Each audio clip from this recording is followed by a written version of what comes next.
Okay, y'all who know stuff. Is that a vole? Looks like a mouse with a short tail. And I noticed when I was digging up the sweet potatoes, some of them had been eaten on. And I thought maybe a gopher had burrowed in here, but then 2 voles I uncovered and, maybe screamed like a 10-year-old girl. Maybe not. One of them went into here.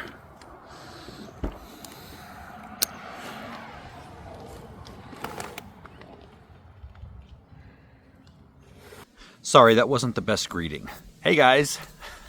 So let's see, I planted some broccoli and I harvested the sweet potatoes.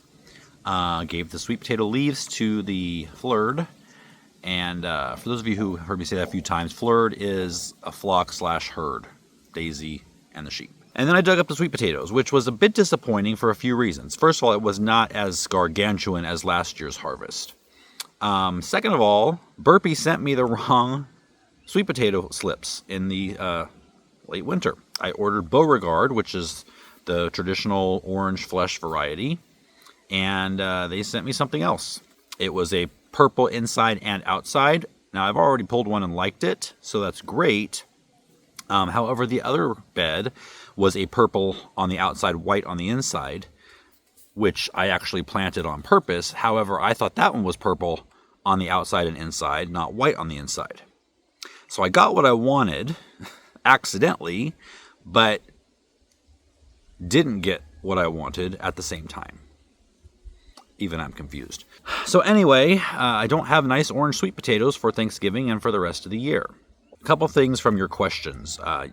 Well, I know I'm going to get the question, are sweet potato leaves toxic to the flurd?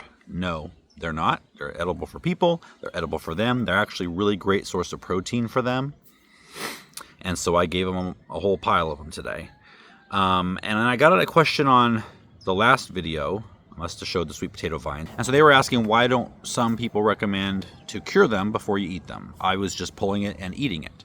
Curing does a couple things. It, first of all, condenses the sugars. It heals over any, flesh wounds that the sweet potato might have. So they're going to taste better and they're going to store longer if you cure them. Now, if you pull one out of the ground and want to cook it immediately, there's not going to be that much difference in flavor, and you're not storing it, obviously. You're eating it right away. So what I'm going to do now is lay them out professionally. If you're curing sweet potatoes to then sell, it's best to cure them for several days in an 85-degree room with a high level of humidity. I don't have a spot like that. By the time we harvest, which is right now, our 85-degree days are pretty much gone, and we don't have that much humidity. So I just lay them out for several days in the shade, not in the sun, and let them kind of scab over wherever there was a problem. And that's pretty much it. Then I store them in a cool, dark place. While we're down here, I've laid out some extension cords. I think I'm actually going to start the vineyard this year, this January, and the orchard. You can buy grapes and fruit trees, bare root, in the late winter, midwinter here. So can you see? We've got an orange extension cord there. So the rows are going to run north-south, which is kind of diagonal to the house. That's the best way to maximize the sunlight for the rows. The rows are going to be about 4 to 5 feet apart. And I'm going to have 5 rows running this way. This firethorn is going to be taken out. So from up here, the rows are going to run that way. So you'll have a nice green expanse here, green rows of grapes, then the vegetable garden, and then the orchard beyond that. It should look really nice. So what I'm going to do, basically to just prepare for this, grapes grow well here, obviously, Mediterranean climate. Also, they grow in poor soil, which this is. It's a mixture of clay, decomposed granite, rocks. So all I'm going to do is run the rototiller straight down these rows just to kind of flatten out the row area. I'm not going to be terracing or anything like that. And then, of course, I'll have traditional vineyard type of trellises going down. So there'll be 5 rows of those. And then the plant spacing is around 8 to 10 feet between each plant. I will probably grow 5 different varieties. I have 5 different rows. I know I'll do Thompson Seedless, Red Flame, probably Concord. So we'll have some table grapes, some juicing grapes. I don't know if I want to get into winemaking. I don't know. It's the next day, and other than what you already saw me do, I've got a little bit more done. It's really warm today. I got the lawn mowed. And then in the cottage garden, I worked on the roses. So this one here, the climbing roses. Got that one kind of tame. It was hanging over here into the path a lot, so I took the strongest ones and kind of weaved them into the little arbor here. And then over here on the chicken run, it was really getting a little bit out of hand.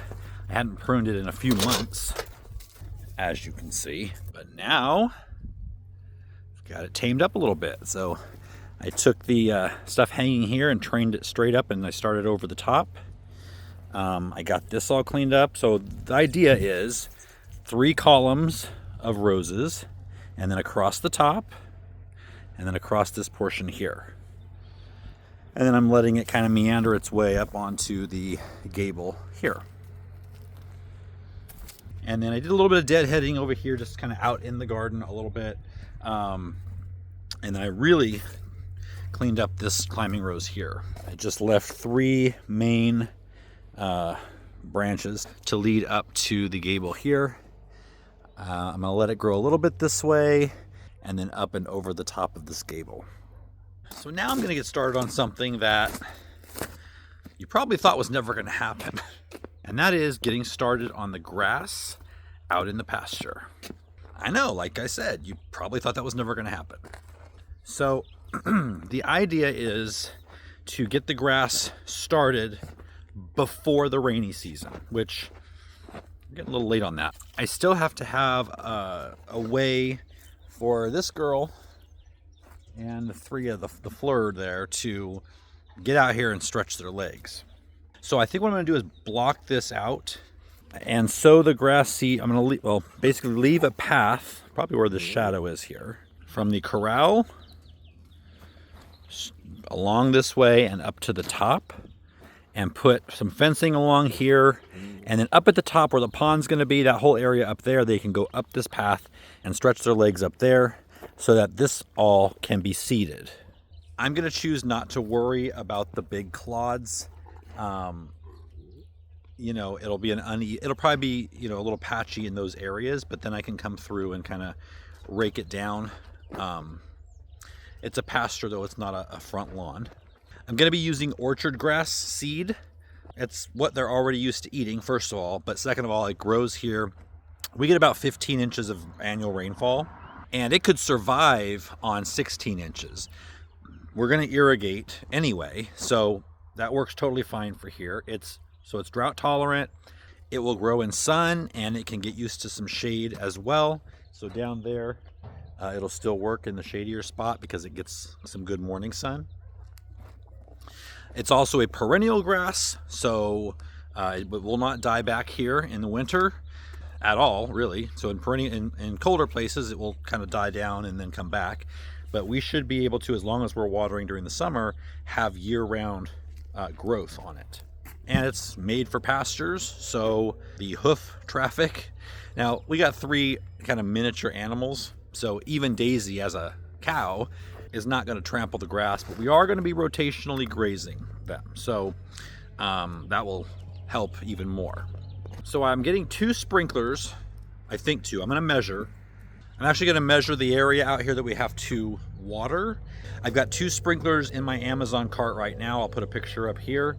They got really good reviews, and they're for a large area. So I just have to make sure to measure and make sure that I only need 2. And I don't want to have to move them. I want them in place because I don't want to have to come out here and walk on the grass as it's just starting. I'm also, instead of raking this area, because you're supposed to put the seed out and then rake it with the soil, but the problem is this will be a lot of raking, and I don't have a tractor. I don't want Bill to have to come just to do that. So what I'm going to do is get bags of manure. In fact, I might be able to have Home Depot or Lowe's deliver it, because if I get like a whole pallet, which it'll probably take, and then use a manure spreader, put the seed down, spread the manure on top.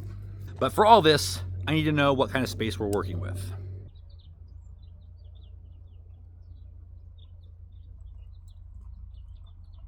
Okay, so this first segment that we're going to be doing sowing seed for is about 50 feet by 75 feet.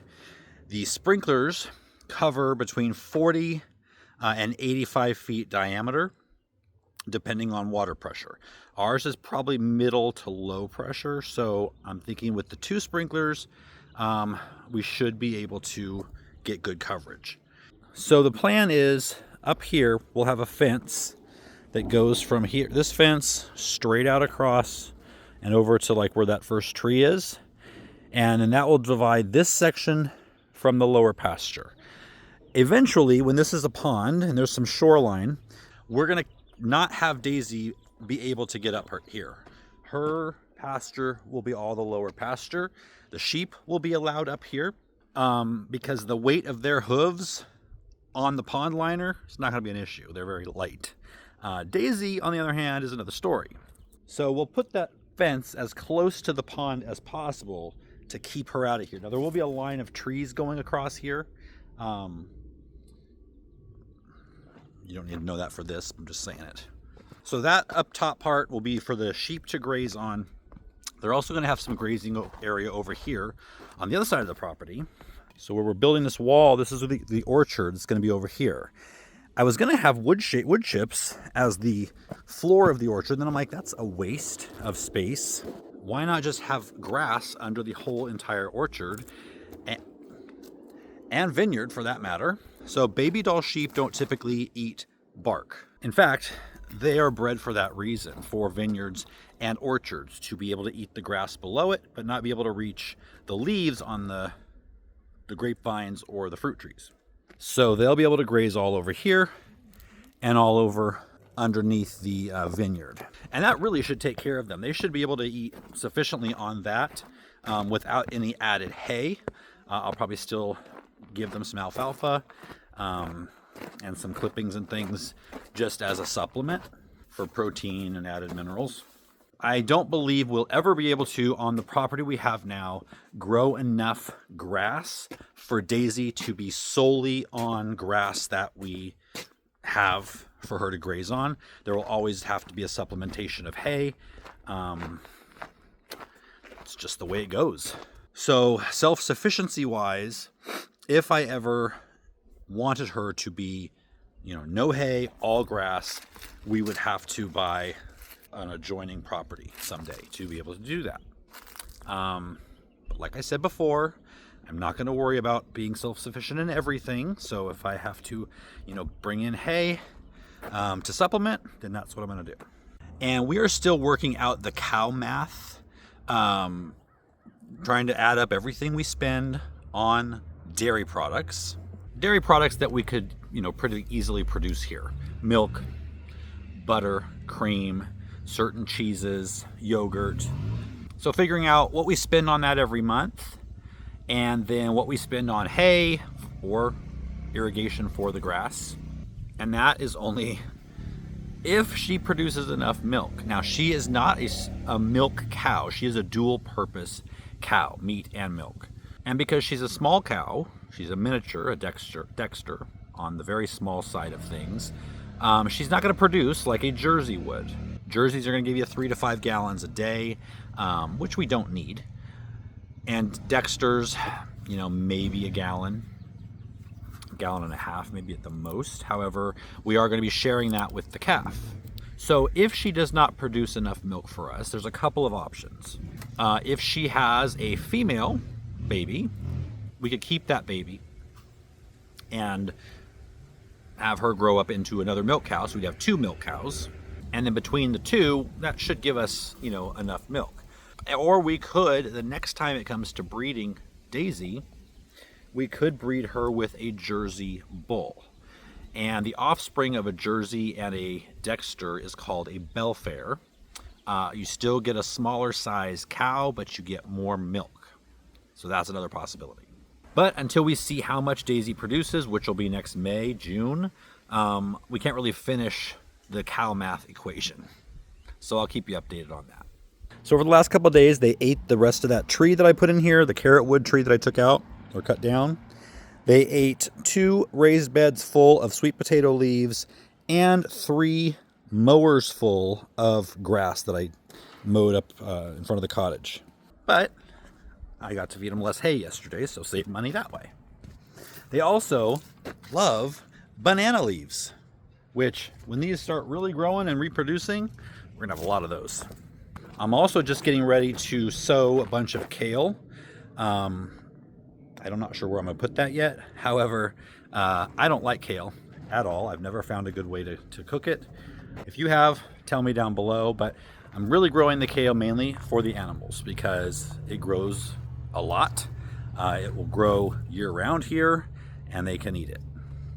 They love it. When we finally get the pond here, now this is the second pond. There's the pasture pond, which I was talking about a little bit ago, and then there's the tropical garden pond.